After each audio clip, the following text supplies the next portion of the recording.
Isiniwalat ni Janine Gutierrez ang masakit na katotohanan tungkol sa pag-ibig at katapatan. Paano kung ang pinakamalaking aral tungkol sa pag-ibig ay hindi ang paghahanap ng perpektong tao, kundi ang pag-alam kung kailan lalayo? Ano ang nagpaamin kay Janine Gutierrez na ang katapatan ay mahalaga sa kanya? May isang tao ba mula sa kanyang nakaraan ang sumira sa tiwalang pinakamahalaga sa kanya? At bakit biglang naging emosyonal ang libu-libong tagahanga sa isang simpleng pagbisita sa kanyang tahanan noong bata pa siya? Manatili hanggang sa huli dahil ang mga taos pusong pagbubunyag ni Janine tungkol sa pag-ibig, katapatan, pamilya, at mga pinahahalagahang alaala ay maaaring magpabago sa pananaw mo sa mga relasyon magpakailanman. Kumusta sa lahat? Maligayang pagbabalik sa Star Pulse ang iyong mapagkakatiwalaang mapagkukunan para sa mga pinakabagong balita sa libangan sa Pilipinas, mga nakaka-inspire na kwento ng mga kilalang tao, at mga trending na update sa showbiz. Kung mahilig ka sa mga tapat na panayam sa mga kilalang tao at mga taos pusong kwento na nagpapakita ng mga tao sa likod ng mga bituin, huwag kalimutang i-like ang video na ito, mag-subscribe sa aming channel, at pindutin ang notification bell para hindi mo makaligtaan ang aming mga pinakabagong upload. Ang kwento ngayon ay tungkol sa kapamilya aktres na si Janine Gutierrez, na kamakailan ay nagbukas tungkol sa isa sa pinakamahalagang halaga sa anumang katapatan sa relasyon. Pero hindi lang iyon. Isinama rin niya ang mga tagahanga sa isang madamdaming paglalakbay pabalik sa kanyang tahanan noong bata pa siya, at ibinahagi ang mga alaalang umantig sa maraming puso online. Alamin natin kung bakit pinag-usapan ngayon si Janine. Ang katapatan ang lahat. Sa kanyang panauhing pagpapakita sa Push It ng Push Liasidin, sinagot ni Janine Gutierrez ang ilang tanong tungkol sa pag-ibig habang pinopromote ang kanyang pinakabagong serye, ang The Loyalty Game. Isang sagot ang agad na nakakuha ng atensyon ng lahat. Nang tanungin tungkol sa katapatan, hindi nag-atubili si Janine. Ipinaliwanag niya na ang katapatan ay isa sa pinakamatibay na pundasyon ng anumang relasyon. Ayon kay Janine, ang pagkakaroon ng isang taong tunay na sumusuporta sa iyo ay nagbibigay sa iyo ng kumpiyansa na habulin ang iyong mga pangarap. Ibinahagi niya na ang pagkaalam na ang isang tao ay laging nasa tabi mo ay nagpapagaan ng takot sa buhay. Kapag mayroon kang tapat na kapareha, isang taong naniniwala sa iyo, isang taong mananatili sa panahon ng tagumpay at pagkabigo, nagiging matapang ka para sumugal. Hindi lamang ito tungkol sa pag-ibig. Tungkol ito sa pagkakaroon ng isang taong tunay na nagnanais na magtagumpay ka.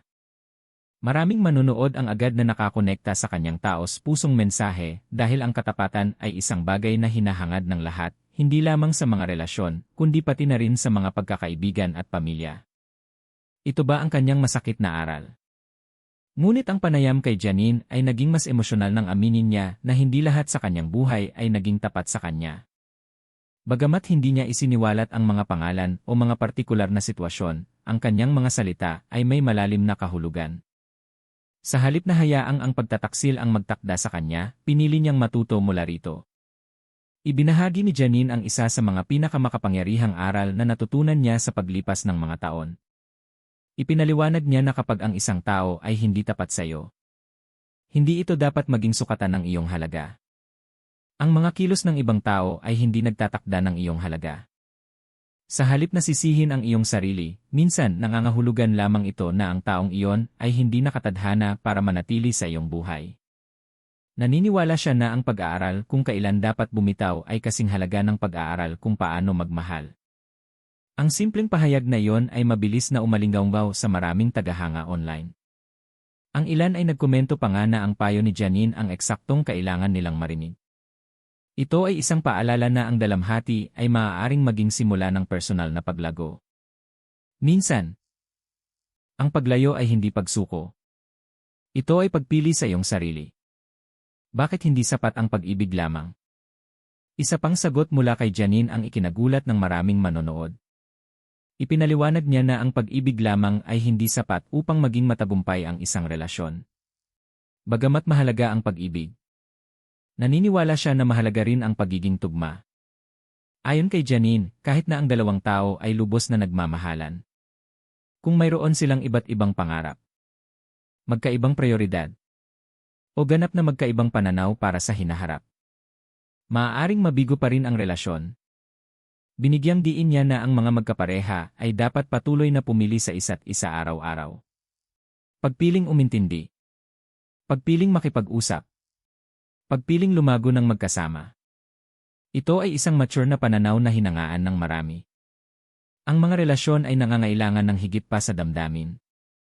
Nangangailangan ang mga ito ng pangako, paggalang, katapatan, at mga ibinahaging layunin. Marahil iyon ang isang dahilan kung bakit napakaraming tao ang nakahanap ng mga salita ni Janine na nakakapreskong makatotohanan. Ang pinakadakilang aral tungkol sa pag-ibig. Nang tanungin kung ano talaga ang kahulugan ng pag-ibig sa kanya ngayon. Sumagot si Janine ng may kahanga-hangang katapatan. Para sa kanya, ang pag-ibig ay nangangahulugan ng pagiging nandyan sa pinakamasayang sandali at sa pinakamahirap na panahon. Ito ay tungkol sa katapatan. Pagsuporta sa isa't isa. Pagnanais ng pinakamabuti para sa isa't isa. Pag-uusap ng hayagan. At pagiging tunay na magkatuwang sa buhay. Ang kanyang sagot ay hindi masyadong madrama. Sa halip, ito ay sumasalamin sa karunungang natamo sa pamamagitan ng karanasan. Pinuri ng mga tagahanga ang kanyang kapanahunan, na sinasabing ang kanyang pananaw ay nagpapakita ng emosyonal na lakas sa halip na kapaitan. Marami rin ang nagpansin kung gaano kahusay na naugnay ang kanyang mga paniniwala sa totoong buhay sa kanyang pinakabagong serye, ang The Loyalty Game, kung saan ang katapatan mismo ay nagiging isa sa mga pangunahing tema. Emosyonal na pagbabalik sa kanyang tahanan noong bata pa. Malayo sa mga panayam tungkol sa pag-ibig. Kamakailan ay ibinahagi ni Janine ang isa na namang nakakaantig na kabanata ng kanyang buhay. Habang nag-film sa kalapit na bataan, nagpasya siyang mag-road trip ng maikli habang walang pasok. Ang kanyang destinasyon ay hindi isang sikat na lugar panturista. Sa halip, binisita niya ang lumang bahay ng pamilya sa Subic kung saan niya ginugol ang bahagi ng kanyang pagkabata. Sa Instagram, ibinahagi ni Janine ang mga larawan habang nakatayo sa harap ng parehong bahay na dating nag-imbak ng hindi mabilang na mga alaala ng pamilya. Isinulat niya na ang isang bahagi ng kanyang puso ay mananatili roon. Hindi lamang ito nostalgia, kundi pasasalamat. Naalala niya ang mga mahahalagang taon noong ang kanyang ama, aktor at race car driver na si Ramon Christopher Gutierrez, ay nakipagkumpetensya sa mga karerang ginanap sa Subic. Sa pagbabalik tanaw sa mga lumang litrato ng pamilya, pinagnilayan ni Janine kung gaano kabilis lumipas ang panahon. Napagtanto niya na mas matanda na siya ngayon kaysa sa kanyang sariling mga magulang noong nakatira sila sa bahay na iyon. Ang pagkaunawang iyon ay nakaantig sa maraming tagasunod. Nagpahayag siya ng paghanga sa kung paano nagawa ng kanyang mga magulang na bumuo ng mga kahanga-hangang alaala noong bata pa sila sa kabila ng mga hamon sa buhay. Taglay ang taos pusong pasasalamat, pinasalamatan niya ang kanyang ina at ama. Isa itong magandang paalala na kung minsan, ang mga lugar na ating iniiwan ay hindi kailanman tunay na iniiwan tayo. Reaksyon ng mga tagahanga sa emosyon. Agad na umani ng mainit na reaksyon mula sa mga tagahanga ang madamdaming post.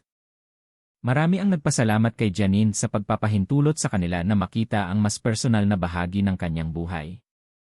Hinangaan ng iba kung gaano siya nagpapasalamat sa kanyang mga magulang sa kabila ng kanyang matagumpay na karera ngayon. Sumali rin sa usapan ang kanyang kapatid na si Diego Gutierrez na inaalala kung gaano kasaya ang kanilang pagkabata sa Subic. Samantala, napansin ng mga tagahanga na lumabas ang aktor na si Jericho Rosales sa isa sa mga na-upload na larawan na humantong sa mga mapaglarong online na talakayan. Bagamat hindi tinalakay ni Janine ang haka-haka, patuloy na nakatuon ang mga tagahanga sa taos pusong mensahe sa likod ng kanyang nostalgic na pagbisita. Para sa marami, hindi ito tungkol sa mga chismis. Tungkol ito sa pamilya, pasasalamat, at pag-alala kung saan ka nanggaling. Patuloy na nagbibigay inspirasyon si Janine Gutierrez hindi lamang sa pamamagitan ng kanyang mga pagganap kundi pati na rin sa pamamagitan ng karunungang ibinabahagi niya tungkol sa buhay. Ang kanyang mensahe ay simple ngunit makapangyarihan. Ang katapatan ay nagtatatag ng tiwala. Ang pag-ibig ay nangangailangan ng pagpili. Nagsisimula ang paggaling kapag tumigil tayo sa pagsukat ng ating halaga sa pamamagitan ng mga kilos ng ibang tao. At gaano man kalayo ang ating dinadala ng tagumpay, tahanan, pamilya, at magagandang alaala. Palaging magkakaroon ng espesyal na lugar sa ating mga puso. Habang patuloy na binibighani ni Janine ang mga manonood sa The Loyalty Game, natutuklasan din ng mga tagahanga ang maalalahanin at may pinag-aralang babae sa likod ng aktres na kanilang hinahangaan. Ano ang iyong palagay tungkol sa mga pananaw ni Janine Gutierrez sa pag-ibig at katapatan? Sumasang-ayon ka ba na ang pag-ibig lamang ay hindi sapat upang magtagumpay ang isang relasyon?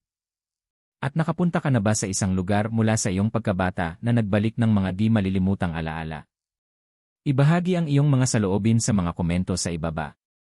Kung nagustuhan mo ang kwentong ito, mangyaring bigyan ng thumbs up ang video na ito, mag-subscribe sa Star Pulse Y. At on ang notification bell para sa mas nakaka-inspire na balita sa entertainment sa Pilipinas at mga update sa mga celebrity. Maraming salamat sa panonood at magkita tayo sa aming susunod na video.